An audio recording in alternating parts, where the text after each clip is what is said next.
Selamat siang Bapak Ibu sekalian. Kenalkan ya, saya Dermawan Nindya, pemateri di sesi ini. Gimana kabarnya Bapak Ibu? Sehat? Sehat. Ya, Alhamdulillah. Tetap semangat ya Bu ya. Jadi hari ini kita akan melakukan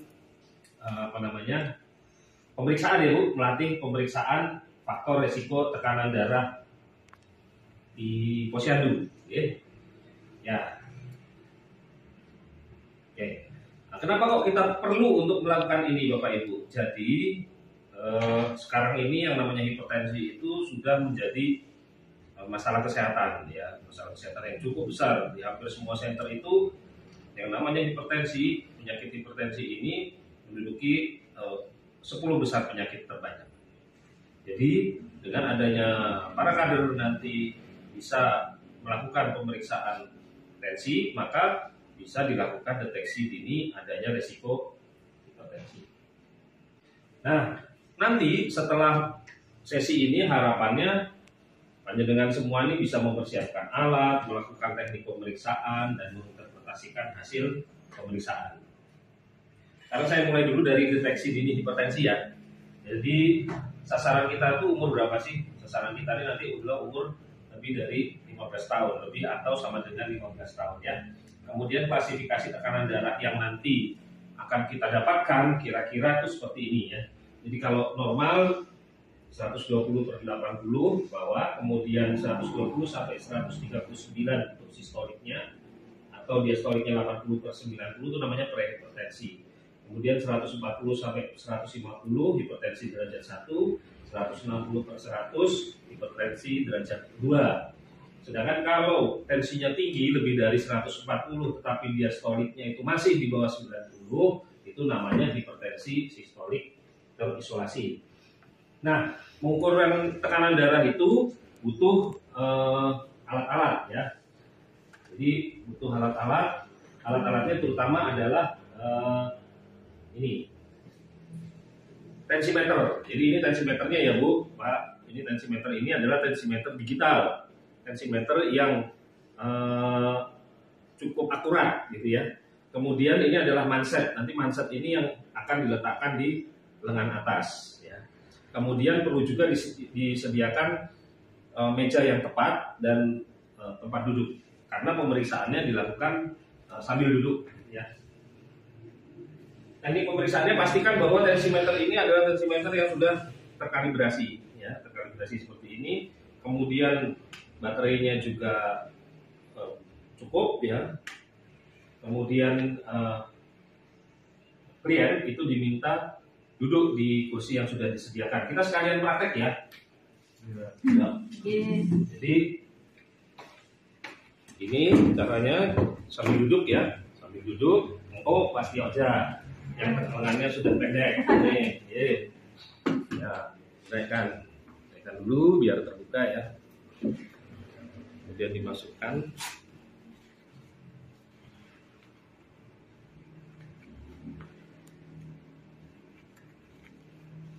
Pada penanda ART ini tepat pada arterinya ya, ada arteri di sini, ada pembuluh darah yang kalau kita pegang itu berdenyut. Nah ini tepat di sini. Kemudian tangannya dibikin santai aja, jangan tegang seperti itu. Santai, duduknya yang santai juga ya. Lebih baik kalau misalnya bisa bersandar ya. Bersandar, kemudian kaki jangan disilang ya, kakinya lurus, nggak boleh lihat angkanya. Oke, kita mulai. Kalau semuanya sudah tepat, kita nyalakan. Oke, hasilnya 130/80 ya. Jadi apa 130/80 tadi? Prahipertensi ya. Jadi Mas Tio ini prahipertensi. Oke, sekarang coba Mas Tio mengukur tekanan darah saya.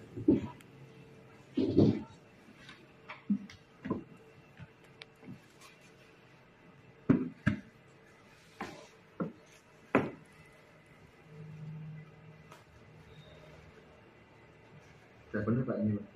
Oh iya, arterinya adanya di sebelah sini.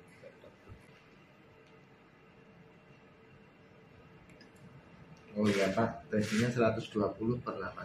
Ya. Jadi normal ya itu. Oke, jadi ternyata tidak ada yang sulit dari teknik ini, pemeriksaan ini semuanya mudah dan langsung bisa gitu ya. Oke, baik. Kemudian kalau sudah kita dapatkan hasil, jangan lupa untuk mencatat pemeriksaannya di buku register dan di catatan posbindu atau posyandunya ya. Oke, kita evaluasi sedikit sekarang. Alat apa saja Bu yang diperlukan untuk pemeriksaan hipertensi Bu? Ini namanya Manset, terus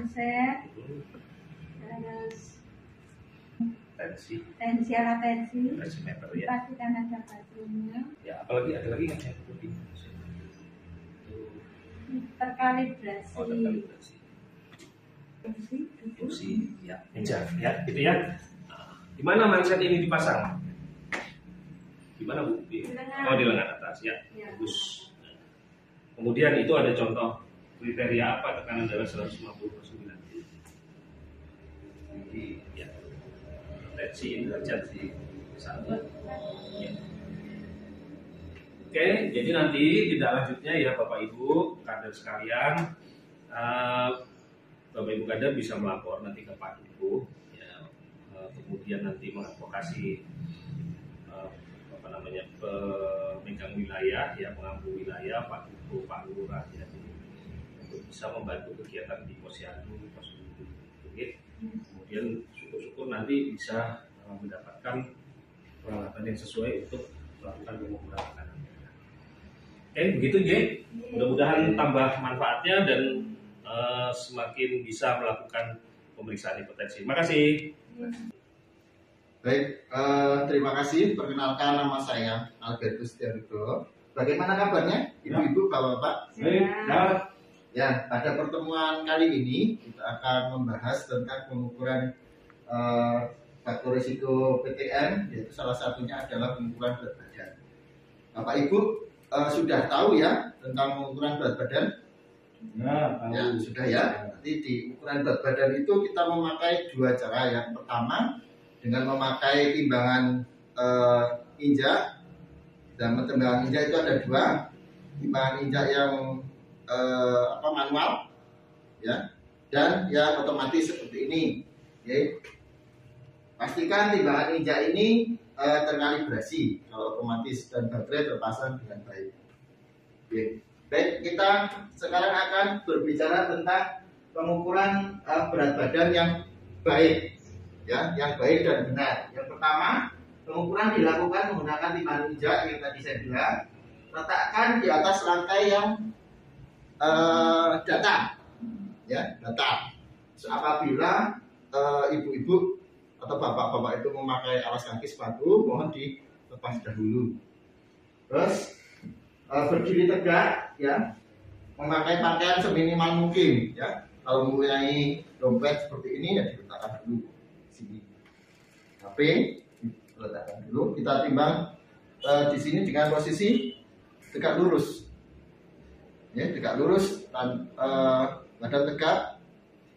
Nanti kita lihat hasil dari penimbangan ini. Nah, idealnya kalau melakukan penimbangan berat badan itu melihat dari sisi depan, jangan dari sisi samping. Tujuannya apa? Bapak dan ibu-ibu sudah tahu. Tujuannya agar angka yang terlihat jelas, seperti itu. Ya, itu tadi sudah saya demonstrasikan cara penimbangan berat badan. Mungkin ibu bisa mencoba, Bu.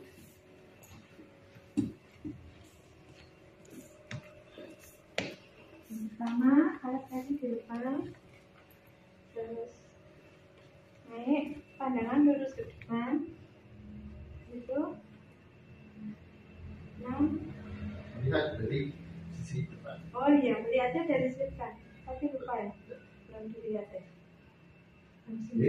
Ya, dari sisi 9. depan. Ya, Ini biasanya dari sisi depan dari ini. sisi depan agar nanti terlihat jelas untuk angka yang tertera. Iya. Seperti itu. Mungkin ada yang ditanyakan, ya. Kalau nanti sudah kita lihat berat badan, nanti kita masukkan ke dalam list yang sudah ada. Oke. Alat-alatnya tadi apa, Pak? Timbangan. Oh, timbangan. Oke, bagus. Ya, timbangan ada berapa macam, Pak? Aduh, ada 3 ya? Yang benar ada 2, geng. Ada 2 macam ya? Timbangan Oh, ya. yang manual dan timbangan otomatis. Gitu, mudah-mudahan berkenan di hati Bapak dan Ibu dan berguna untuk materi kita pada siang hari ini. Sekian dan terima kasih. Assalamualaikum warahmatullahi wabarakatuh. Waalaikumsalam warahmatullahi wabarakatuh. Selamat pagi Bapak Ibu semuanya. Selamat pagi. Sebelumnya perkenalkan saya Eniza Budi Purnasari sebagai petugas Profes di Puskesmas Gedean 2. Nah, Bapak Ibu bagaimana kabarnya hari ini? Sehat. Sehat semuanya ya? Alhamdulillah. Nah, Bapak Ibu nanti di sini saya akan memberikan informasi mengajarkan kepada Bapak Ibu tentang aplikasi baru yang bernama ASIK, di mana ASIK itu adalah singkatan dari Aplikasi Sehat Indonesiaku.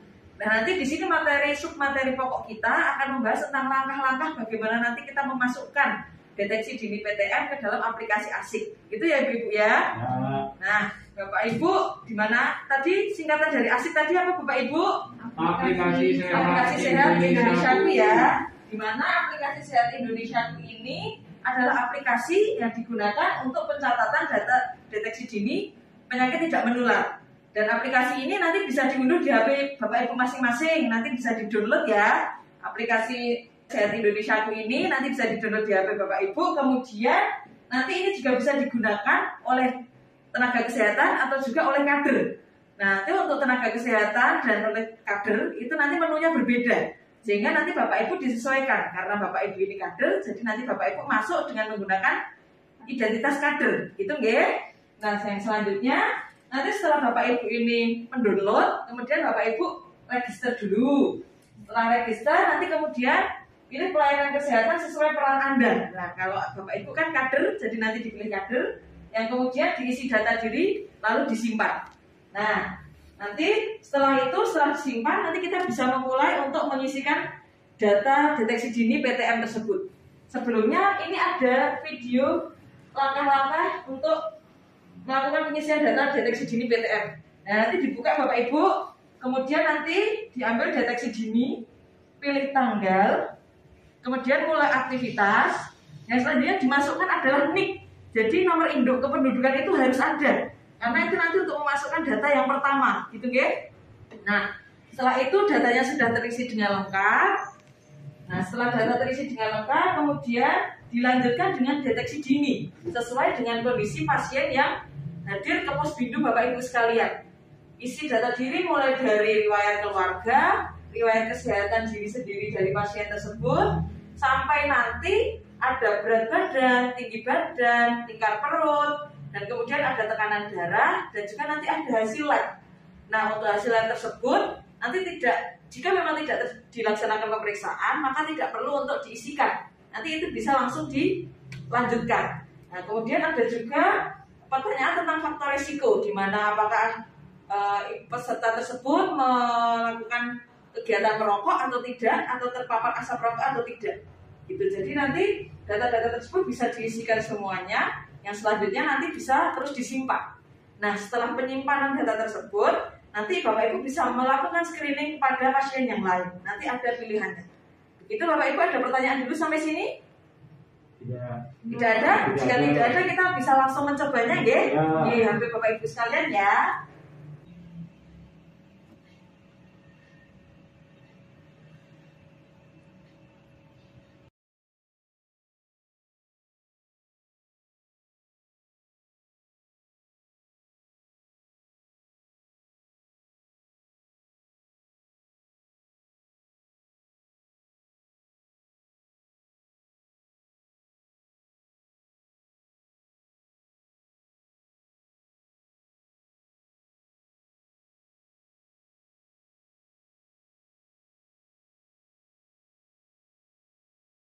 Bagaimana Bapak Ibu setelah Bapak Ibu mencoba aplikasi ini tadi, terasa mudah atau sulit Bapak Ibu? Mudah. Mudah ya, jadi nanti setelah ini Bapak Ibu bisa ya untuk mengentrikan data deteksi dini PTM ke masyarakat yang lain ya? Bisa. Ya, setelah Bapak Ibu praktek ini ada pertanyaan atau ada sesuatu yang mengganjal di hati panjenengan? Atau sudah cukup paham dan mudah dipahami? Mudah dipahami. Mudah dipahami ya? Oke, jadi tadi ASIK singkatan dari apa Bapak Ibu? Aplikasi Sehat aplikasi Sehat Indonesiaku. Kemudian aplikasi ini bisa digunakan oleh siapa saja Bapak Ibu? Kader, tenaga kesehatan. Kemudian data apa yang wajib dipunyai Bapak Ibu tadi di awal sebelum menginputkan data yang lain? NIK atau nomor induk kependudukan. Oke, berarti Bapak Ibu semua sudah paham ya? Ya, saya harap setelah ini nanti Bapak Ibu bisa melakukan deteksi dini penyakit tidak menular kepada masyarakat dan bisa menginputkan data tersebut di aplikasi Sehat Indonesiaku. Begitu ya Bapak Ibu. Terima kasih banyak atas perhatiannya.